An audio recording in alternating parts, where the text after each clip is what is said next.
Ram ji, Namaskar, and Jai Shri Ram. Welcome to the Akhil Bharatiya Hindu Rashtra Adhiveshan held by Hindu Jan Jagriti Samiti. It's my pleasure to be able to have a slot and to speak with you today. Today I'm going to be talking about a subject which is very important to us, and especially last year has become of prime importance, and that subject is the subject of Hinduphobia. I'm going to briefly cover some research that I've done. I wanted to find out, when did this start? We have a belief that every child is born without nafrat in their heart, no hatred whatsoever. And so at some point in time, hatred for Hindus must have been created and then seeded and then proliferated, and now it's being harvested all over the world, in the UK, in the Western world, throughout Europe, and most recently in America as well. So I'm going to share with you some of the results of my research, and thank you very much for listening and for joining in. So the first thing that I'm going to cover is to do with Hinduphobia and its source. Now, most of us know that Hinduphobia is a relatively recent term, but it's being applied now more and more, especially as we Hindus become widely settled. We are established in many countries, in many communities, and in many fields of endeavor. The Hindu community is becoming successful and being acknowledged as successful. We have established Hindu communities now in the United Kingdom. We have many communities all over the United States, and it is a common thing that the Hindu community is present in pretty much every country now. So as we become more and more established, the question arises, why is it that we're not receiving respect, friendship, appreciation? And instead of those things which we have a right and should really naturally be receiving, we're seeing an explosion of Hinduphobia in the West. We're going to explore what that is. Hinduphobia we have seen over the last year in the United Kingdom and in the US. Recently we had the case of Rashmi Samant at Oxford University, where she was discriminated against purely for being a Hindu. Rutgers University in the United States, similar experience for the Hindu children there. Audrey Trushke has been at the center of fomenting this criticism and unfair treatment of Hindu children. California State University, we saw very recently the false attempts to ascribe caste discrimination to our community without evidence and on the basis of hearsay. Most universities, Rajiv Malhotra ji has spoken in the academic sphere, and many of the universities, Oxford and most American universities, have not given him the respect that his research and his contribution naturally should expect. And very recently as last week, Vivek Agnihotri ji, who was here in the United Kingdom, promoting and spreading the message of the Kashmir Files, the story of terrorism directed at Hindus because they were Hindus in the Kashmir Valley and in Jammu as well. And we had arranged for him to speak at Oxford University at the Union, which has welcomed many, many people, some of them with quite extraordinary views and ideologies, and including some South African presidents, supporters of apartheid, etc. And yet Vivekji was, within only, I think, a few hours' notice, cancelled. And then at Cambridge, he was denied the opportunity to record the talk that he was giving, purely and solely because of complaints from a very small number of students. And all of these have one thing in common, and that thing in common is Hinduphobia, the hatred of Hindus being directed at us when there is absolutely no justification for it. That's outside of Bharat. Inside of Bharat, we know now that when the British left, they left an institutionalized state which was anti-Hindu. It discriminated against Hindus as a matter of law. There is a wonderful Hindu charter at equalrightsforhindus.com which captures the major points in institutional Hinduphobia against Hindus in Bharat. We know that the Constitution itself, the Constitution is an anti-Hindu colonialist construct. There are many people who worship it, but it's merely the work of fallible human beings, and it is something that should be revisited now that the world has a clear idea of universal human rights.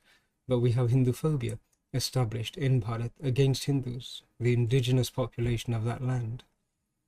Now this Hinduphobia causes a great deal of harm for many, many people, If you think about what it does for community cohesion, hatred seeded always results in friction between communities. It creates friction and discord, not just between communities and groups, but also across generations. I know that Hinduphobia is causing a great deal of discomfort to our children, and many of them who do not know what the roots and the source of this is, they tend to try and become more comfortable by becoming more distant from their roots, and that's an entirely unacceptable and unfortunate outcome. And then naturally there's the global injustice against Hindus. We have seen how a completely spurious accusation against somebody as prominent and protected as Nupur Sharma has been trumpeted around the world. We saw those ridiculous remarks of cow worshippers, urine drinkers, and more unpleasant remarks being targeted. And that was exactly what Hinduphobia actually does and it causes. So we're going to have a look at many of these, but really, my question, the central question of my theme was, why does this happen? And why are we seeing this explosion of Hinduphobia now? And why is it in so many corners of the world? How can we deal with such hatred unless we know what form it takes and the source of this hatred? And then when we know this, hopefully we can put a plan together. Without a plan, there is no chance of defeating this. Warren Buffett, his famous quotation, "An idiot with a plan can defeat a genius without a plan." So we need to formulate a plan because Hinduphobia is not going away. And it's becoming apparent that there are vested interests who don't want it to go away. And we'll look at some of those in a few moments as well. So who created this hatred of Hindus? When did it start? And why was this done? These were the central questions in my mind. And these are the results of my research. When was it done? The first record I've been able to find of Hinduphobia, hatred of Hindus, is 1813, and I'd be grateful if you could remember that. 1813 was the year when the East India Company had been in place for over 200 years. In that period, it had extracted huge, vast fortunes, and England had a ruling class who were, shall we say, they had so much wealth that they had to create offshore havens to conceal it. Obscene levels of wealth, especially when you consider that it was the fruits of rape, pillage, theft, and asset stripping from India. Up until 1813, the Church of England had no authority or permission to go to India, and they felt excluded. They desperately wanted to get their missionary activity in India. They wanted evangelism to start in India. And they tried to find ways in which they could make it happen. They tried several times to get the charter of the East India Company changed to allow them to visit India and to start their evangelical missions and to become established there. But they failed repeatedly. The East India Company was quite conscious that they didn't want to disrupt the, shall we say, the way in which the Hindu community was functioning. They were very happy to have the Hindus working away and have the British taking the assets out. They did not want to disrupt their slave force. And that's pretty much what it was. So the East India Company resisted all of the efforts of William Wilberforce at that point in time. Lord Liverpool said in the House of Lords, "Community discord is bad for business." And so the Church of England was initially denied access. But it needed and wanted access. It was not going to allow such an incredible source of wealth to perhaps be kept away from it. And so it ramped up its pressure. It started to work out a strategy. And by March of 1813, Parliament was being lobbied by the Church. It was being lobbied by representatives within Parliament, members of the Church who were very much attached to the idea that the Church should spread its wings into India, but not particularly successfully. And so in order to create more pressure on the Parliament, a movement started. And what this movement was actually a grassroots movement. The various evangelical missions, all of whom were excluded, they started to coordinate their impact. They started to press upon the parliamentarians that there was a natural mission for them to civilize the heathen. But it was all pretty much resisted right the way through to March 1813. And then it became probably one of the most prominent subjects of conversation in Parliament in that year. Many people who had been to India, who knew what the Hindus were like, Lord Hastings was an example, he said, the Hindus are gentle, benevolent, more susceptible of gratitude for kindness shown to them, and as exempt from the worst propensities of human passion as any people on the face of the earth. So this is a civilization which he appreciated, that the members of this civilization were gentle, they were civilized. And so whatever society existed at that time, it created people who were living together in the most civilized of manners, and the Christian Church of England and the British East India Company were fully aware of this. So there were a few attempts to try and impress upon parliamentarians that there should be a religious dimension to it, and they weren't particularly successful. And so Lord Wellesley came up with a scheme. And he was aware that if religion was pushed, the Hindu will reject it. And so his idea was, let's merge religion with education, which Hindus love. And that was the first genesis of a deceitful program being created and sculpted. But even then, at the end of March, there was no progress, and the evangelicals were beginning to despair. But something else happened then. What they started to do was to actually start to approach the people of the country. They started to lobby the British population to allow the church to continue its mission into India, even though the East India Company had rejected it, and even though the parliamentarians had said, we don't want this to happen, it will disturb a source of incredible revenue and wealth. 22nd of June, a few months after March, when the first resolution was attempted in the House of Lords, Lord Montgomery then said, the moral character of the Hindu is a great deal better than that of the people of this country, who at present only gave an example of lying, swearing, drunkenness, and other vices. This was at the beginning of the debate. William Wilberforce stood up to speak, and William Wilberforce spoke for an extraordinary long time. And in his talk, what he did was to start to seed the direct hatred and contempt for Hindus. He spoke for over an hour and a half, I believe it was, and in that time he started to preach the mantra of how terrible the Hindus were. He started to speak about the depraved conditions of the Hindus, and a rhetoric was being constructed that the Hindus were in such dire straits because of their diabolical and demonic religion that they had to be saved. The white savior mentality was carefully being sculpted, and the brown, heathen, pagan, vile, subhuman Hindu was also being sculpted. By the end of that month, 12th of April 1813, on that date, over 908 petitions had been presented to Parliament by the Christian population of the United Kingdom, asking parliamentarians to allow the church to save the Hindu.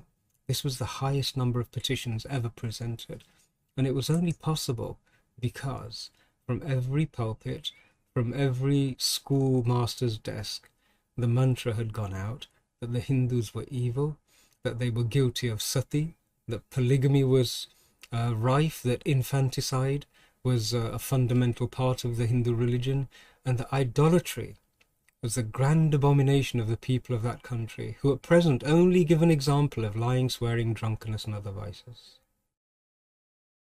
The clause protecting the Indian right to freedom of religion was passed.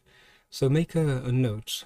First we have the elevation of the Christian mission to civilize. Then we have the denigration of the Hindu. And then we introduce the third aspect, which is it's our job to save them. And to protect their freedoms, we will introduce legislation to give freedom of religion. Now, what freedom of religion really meant was freedom for the church to enter and to start proselytizing and evangelizing, to start acquiring property, to start seeding churches without constraint.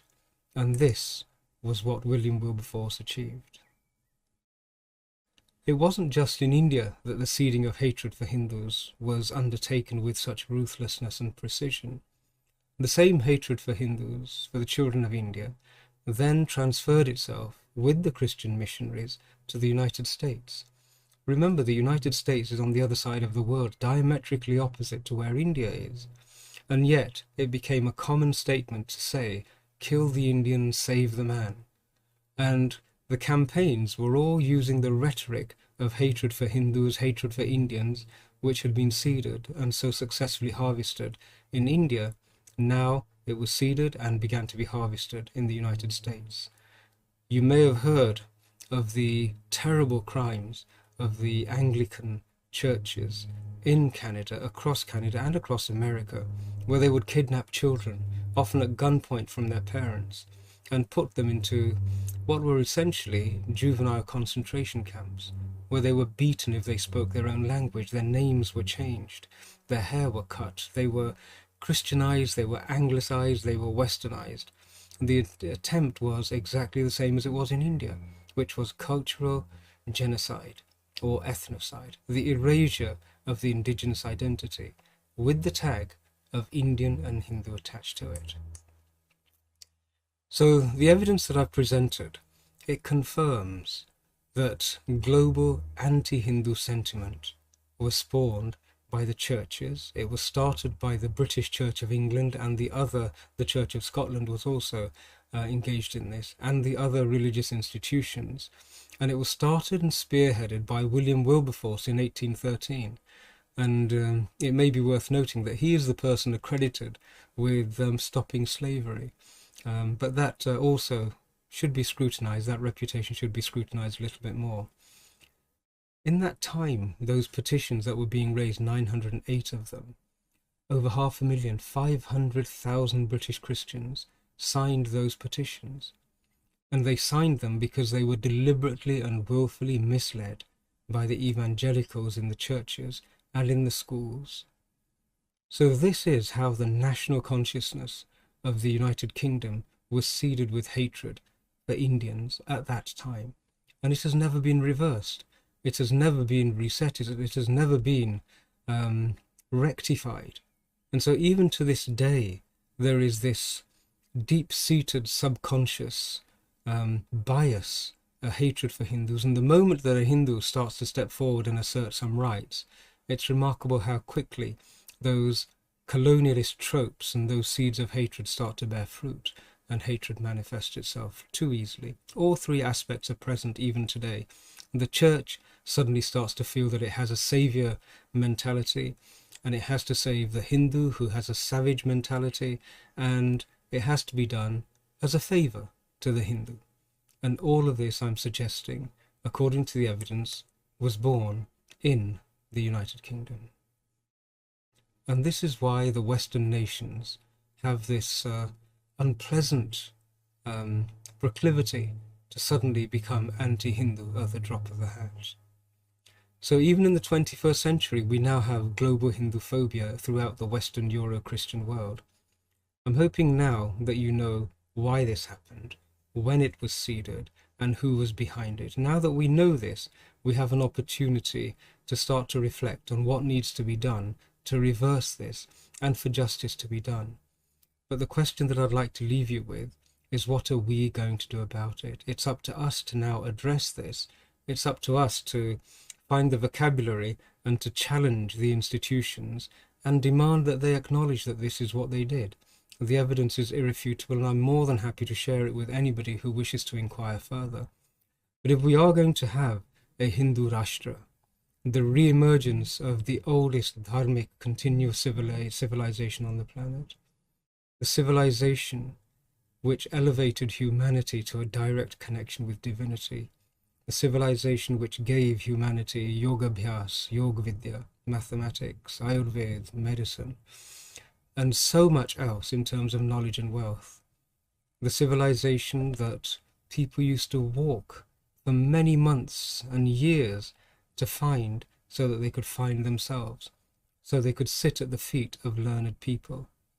The civilization that gave $45 trillion worth of its wealth to Britain, and which then triggered the British Industrial Revolution and civilized this island and brought it out of poverty. The same civilization that fueled the re-emergence of the Dutch and the Dutch East India Company, the same civilization which fed Portugal and was responsible for the renaissance of Portuguese civilization. That same civilization The members of that civilization are the ones for whom Hinduphobia has been seeded across the planet. And I think we now really need to start to engage with the source of our hurt and the source of our harm, and to start to inquire from them what they are going to do to help us repair this. The institutions which inflicted this hatred on us are still present, and they are the ones that are responsible.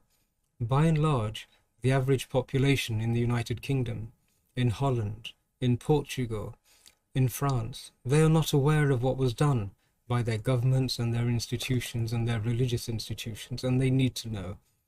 My suggestion is the first thing we should start to do is to engage with the various government bodies of those nations and advise them that this is what was done. We know it's what was done, and we really would like them to engage with us to see what needs to be done so that we can all move forward. It's worth remembering that the consequences of this hatred can be measured in tens of millions of lives lost to the Hindu civilization, many, many times more than the lives lost by the violence that was inflicted by the Nazis, many, many times more, and yet we still have not had an adequate process of reconciliation. My suggestion is that's what we seek. Thank you so much for bearing with me and for listening to my little presentation. If you have any questions, I can be contacted via my website, that's satishksharma.com, or by Twitter, I'm at the British Hindu. And in conclusion, I'd just like to give my deepest regards to the Hindu Janjagriti Samiti for holding this incredible event, and I look forward to participating again in the future. Thank you very much. Jai Shri Ram.